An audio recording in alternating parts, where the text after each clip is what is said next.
Oh, there. Oh, okay. Well done. Okay. And moving on to some moves now. Didn't like that. Go ahead. Giannis dropped 21 points, 11 rebounds Saturday, but it wasn't enough. The Bucks lost to the Raptors 100-94, saw their playoff run come to an end.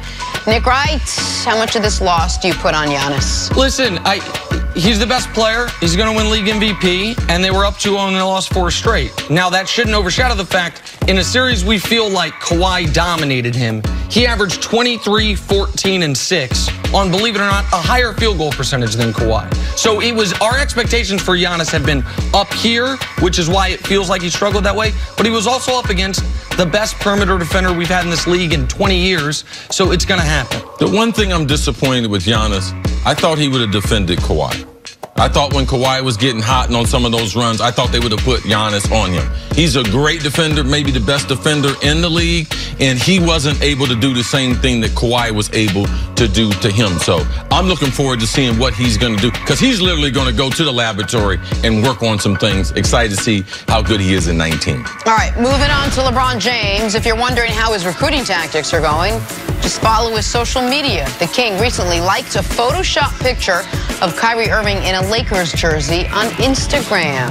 Nick, anything to this, or LeBron just bored this offseason? Well, he might be a little bored this offseason, but what's to it is LeBron would be absolutely thrilled if Kyrie decided to play with the Lakers. He wants Kyrie to play with the Lakers. Our friend Jordan Schultz reported that Kyrie and LeBron were out at Hyde, which is a nice nightclub back in Los Angeles last week. So, yeah, I don't think it's just social media flirting. I think it might be in-person flirting. Now, we'll see what Kyrie's dad has to say about all this, who's a big part of Kyrie's life. But, yeah, there's something to this.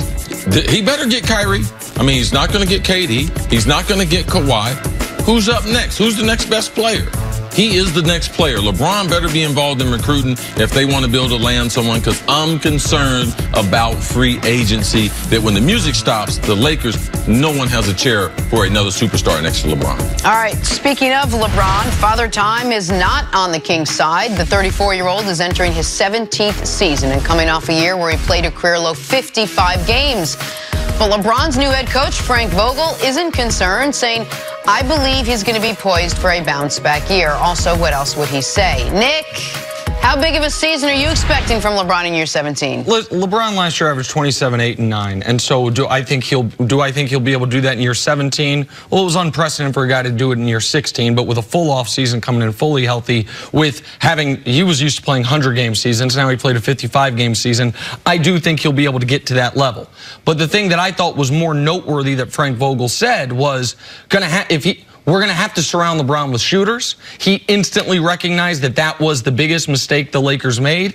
And whether they get Kyrie or not, whether they get the star free agent or not, or trade for Anthony Davis, guys like Terrence Ross, Bojan Bogdanovic, Danny Green, guys that are unrestricted free agents this offseason, who you need to see if you can get in that second wave of free agency to have people on the wings instead of guys similar to Lance Stevenson. That will, I think LeBron's gonna produce no matter what. What will determine how successful the Lakers are if they get the star and if they then fill out the rest of the roster with guys that can shoot the ball, which has always been the key to LeBron James-led teams having great offenses. Yeah, I'm just glad that they made a 180-degree turn from Magic Johnson, saying we need to get some playmakers. We need to get guys who can make plays with the ball in their hands. No, they don't. You need shooters on the court. LeBron, it's not a bounce-back season. Do we say, is he going to get injured? We don't think he's going to get injured, but his numbers don't need to build a bounce back. How do the Lakers bounce back?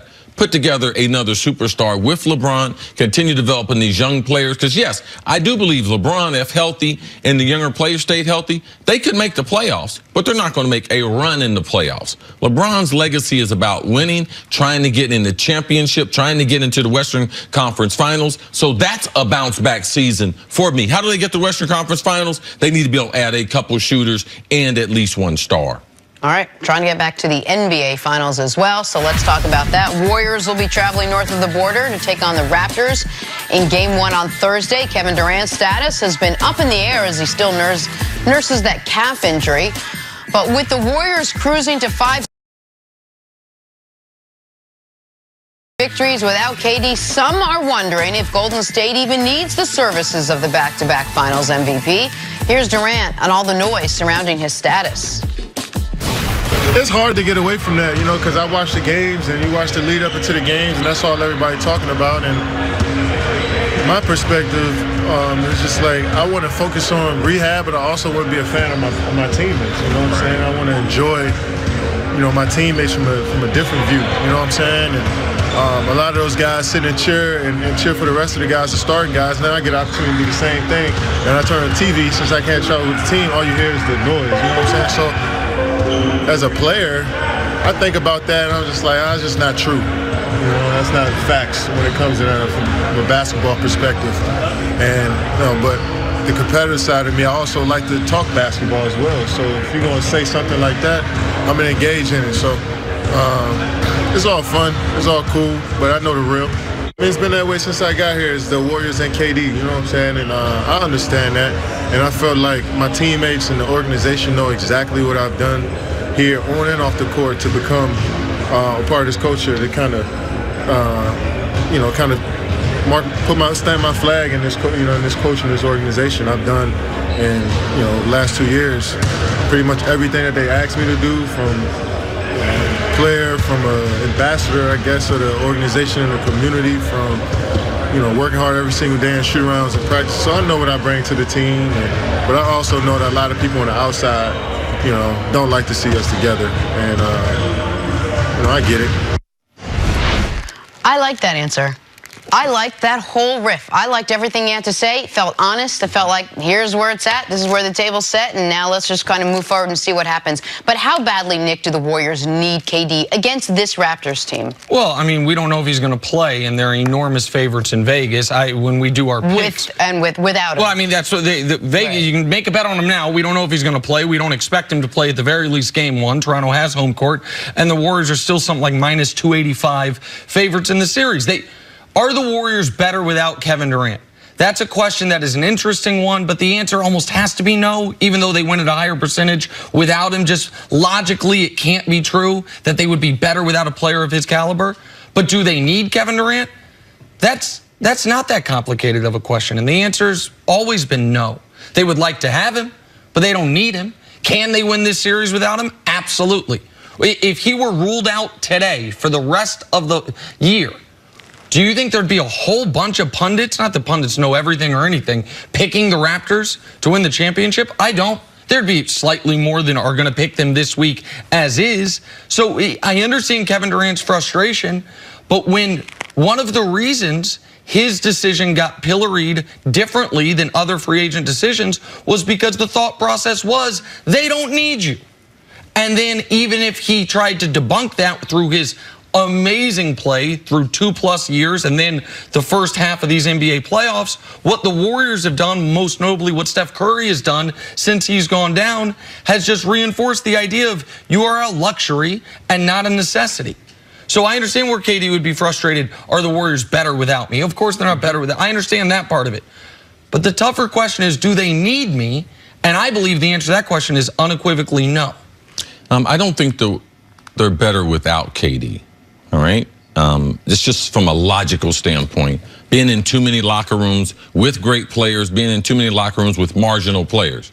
When you realize, you look across the court, across the field, and you're like, man, they're better than us.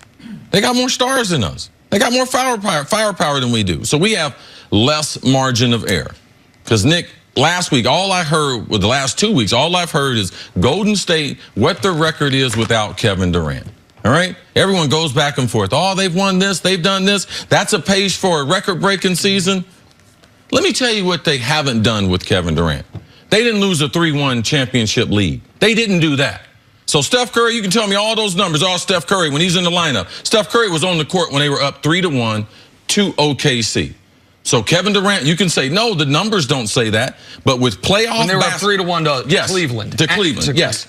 But that's the difference to me, is someone like Kawhi. The reason why they went out and got KD was for LeBron. Now they're facing a team that's in the top 5 defensively, top 5 offensively. There are only 2 teams this year, Toronto Raptors and the Milwaukee Bucks. So in a series where you can clutch, you can grab in the playoffs, you need a Kevin Durant.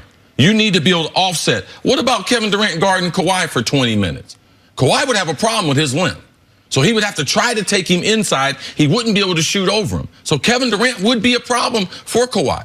What about taking some of that energy with Kawhi? You know he's a little bit gimpy.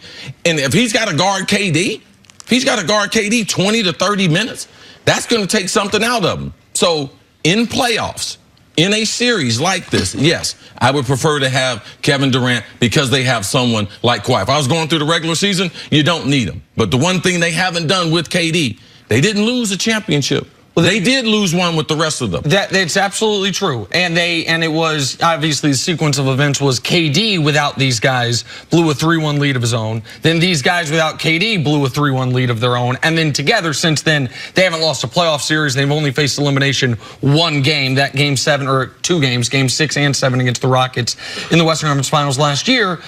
And the numbers are that Chris is talking about is when Steph plays and KD doesn't, they're 34-4. And when KD plays and Steph doesn't, they're 28-18. That's the difference between a team being on a 50-win pace and a 73-win pace. And so that their record with Steph and without KD is better than their record with them both. But the reason I don't think anyone can make a case they're better without him, even if those numbers are, that's a big sample size, and even if, like I said, their defense is better and Steph is better and Draymond's better, all those things, is right now, this moment, Kevin Durant's going to be a free agent this offseason.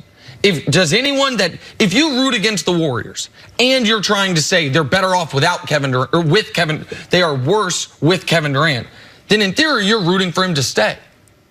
And nobody that roots against the Warriors is rooting for him to stay because everyone knows they are more dangerous with him. But they don't need him. And everyone wants to feel needed. And for Kevin Durant, and this injury came at almost a cruel time because he was playing at a level where it seemed like they had to have him. He's averaging 39, 5, and 5. And then immediately he goes down and Steph inserts himself in that area of production. 36, 8, and 7. So it's very hard to make the case, given what we've seen over these 5 years, that they have to have Kevin Durant, even against Kawhi Leonard. But if they didn't need him in the Blazers series, you can make a case that they probably do need him against this Toronto team, especially with Kawhi playing the way we just saw him play. Toronto was such a better defensive team than the teams they faced in the West. They're so much better. Look at all the minutes during the Portland series. Golden State was down. Golden State, yeah, they did win these games because they have veteran experience. What Milwaukee didn't, so they were able to come back. But if you look at the number of minutes, Portland had the lead. They didn't have a closer, and they didn't have their superstars show up. And they are not a good defensive team. So, I mean, to me, it's quite simple. And I think it can boil down to this. Kevin Durant drastically raises the Warriors' floor. He drastically raises what a bad Warriors game is.